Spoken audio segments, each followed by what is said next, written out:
नमस्कार, राजू पडवळ आपल्याला बातम्या देत आहे. पब्लिक व्हॉइस न्यूज चॅनलमध्ये आपले स्वागत. नुकतेच करंजगाव तालुका भोकरदन जालना जिल्ह्यात डॉक्टर अण्णाभाऊ साठे यांच्या स्मारकाचे लोकार्पण सोहळा कार्यक्रम झाला.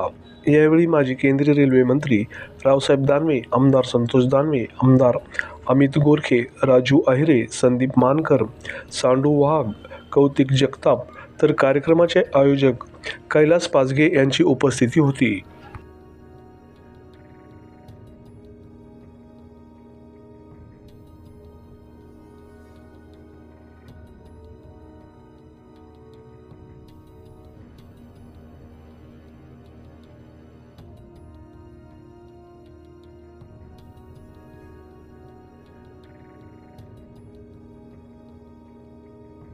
या ठिकाणी मान्यवरांची मोठी मागणी आहे या भूमीमध्ये आपल्याला पाहायला मिळते.